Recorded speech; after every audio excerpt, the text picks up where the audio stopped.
There was a time when it was said that if you were an Englishman abroad and couldn't speak the local language, probably a pretty regular occurrence, then the two words that you could use to establish a connection in a foreign land were Bobby Charlton.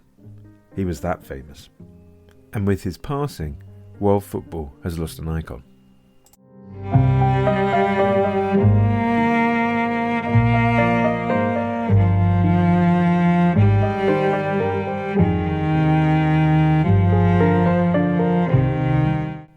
Charlton was a legend as a player, but when his career ended, his involvement in the game continued. As a key advisor to the leadership of Manchester United, a highly respected TV pundit, and as a man committed to nurturing the next generation of young players who attended the Bobby Charlton Soccer Schools. Thousands of players came through those schools, most famously David Beckham, but generally just kids who wanted to kick a ball.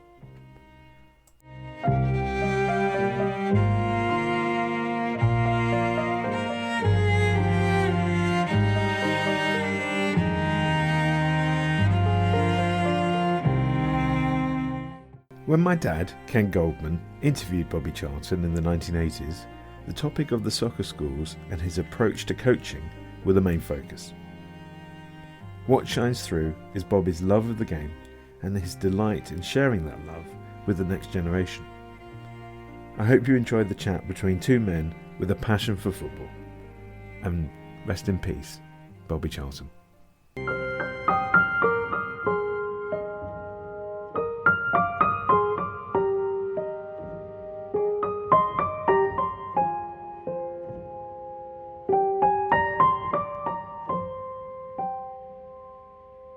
Well, not quite in America yet, although I'm hopeful in that direction. But last year I ran some soccer schools in Manchester, a residential course for a week, 5 weekly courses, and we had 600 lads there.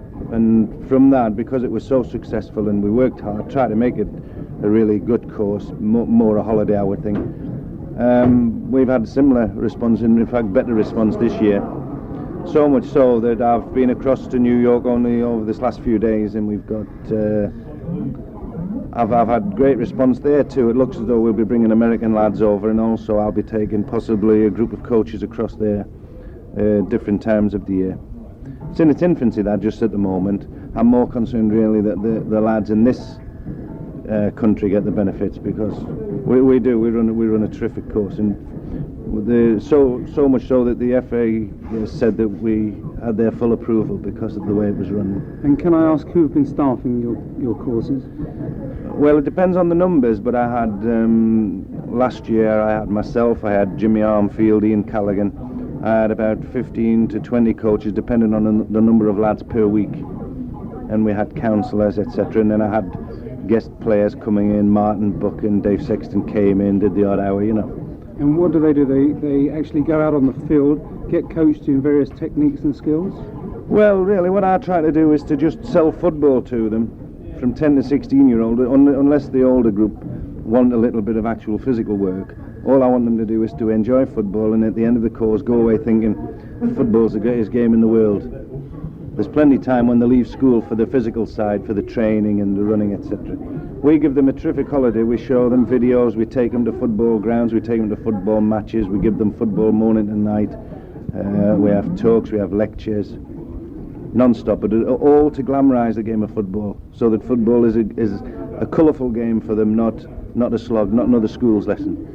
And from your own point of view, would you consider there is a vast difference between coaching and managing the side? I mean, for example, when we talk about the Football League, there are a lot of good coaches who haven't quite made it as managers, a lot of managers who weren't originally good coaches. Yeah, of course, no. I'm more concerned really with children and getting them off on the right foot.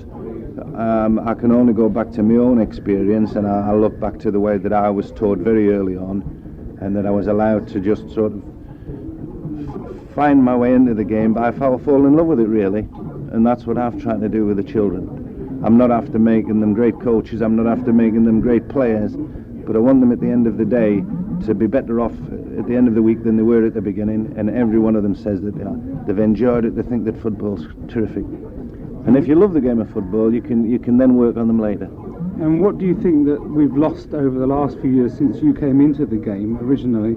about the game being more restricted and less ability to play with the skills? Yeah, more defensive minded these days. I tend not to encourage defensive play, although we do take goalkeepers, we do take fullbacks, etc., and defence is very important. But I encourage them more on going forward rather than coming back. And you, of course, had a great shot yourself. Do you work on shooting practices? Oh, a lot. I push that. There is no point in any phase of the game, working on any phase of the game, unless it doesn't actually culminate with a shot at goal. And that's very important. And we work on making sure that they're never frightened to have a shot at goal, and we give them practice so that they gain confidence. And do you think also that we've actually lost something out of our game in the shooting side? A lot less goals are scored this. I think people are frightened to miss. It's as simple as that. You know, I mean, there's nothing. No, the crowd will never have a go at you if you miss the goals, and you have a shot at goals. They'll only criticise you if you have the opportunity and you don't take it. So shoot 20, 30 times. If you miss 29, that one that goes in might just be the one that wins the match for you. In your own day, I mean, obviously when you were playing, did you have any particular thoughts in mind when you were going to have a shot, or did you just see an opening and have a... Well, I was taught very young by Jimmy Murphy, the assistant manager at Old Trafford, who spent a lot of time with me. Repetitive work against the wall at Old Trafford and learning how to strike the ball and have confidence in striking the ball. And he told me, if ever you get round the goals, have a dig, never be frightened to miss. Don't actually look at a part of the goal, otherwise you're helping the goalkeeper make his decision which way you're going to put it, and also you're limiting the size of your target. Hit it in the general direction and just let the goalkeeper fend for himself. And that's all I used to do. And do you think we could learn a little bit from the habits of the older pros, but going back in the afternoons and working on bad... I don't care, yes, I don't care what level of football you play at. If you don't practice what you're good at, then you'll never improve. You've got to practice. And even though the game has changed this day, you know, the people that are really successful are the ones that work at it. I was going to say that there's a mixed feeling in coaching that either you work at your deficiencies or you work at your strengths. Which would you choose, or neither? Well, I suppose that depends on the individual as you look at him. I would tend to think work on making your deficiencies reasonable, and that's about all you can hope for, and the rest of the time spend on making your strengths that little bit better. And when can we see some of these coaching courses coming up? Well, we start them at UMIST in Manchester on the 20th of July, and we run 6 weekly courses this year, which goes right through till the end of August. It's the school holidays, you see. I work within the range of school holidays. And at the moment, we've nearly 600 booked with 3 months to go, so there's going to be a big response again this year. We've still got room. I can take up to 2,000 or 3,000, really. Are these nationally advertised, or...? Well, we advertise them in the soccer magazines for the children, you know, Shoot, Match Weekly. We put the occasional advert in one of the Sunday journals, but we don't advertise too much because it's so expensive. But we've got room for lots of them. You know, the more that come, the better. I think it's very important that they see a lot of me, that I'm there, and I'm there from first thing on Monday morning till they leave on Friday tea time. They're fed up of seeing me, actually. But that's why we keep it in one base in Manchester.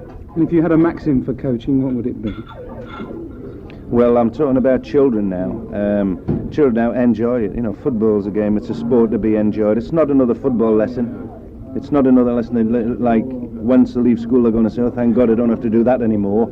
They should be thinking, football, right, that's the greatest sport that I've ever played. What can I do next, you know, once I leave school? That's it. I would just encourage them in the basics, control, heading, you know, one thing or another like that, the basics. But generally speaking, not tie them down with method, let them enjoy it. Thank you very much.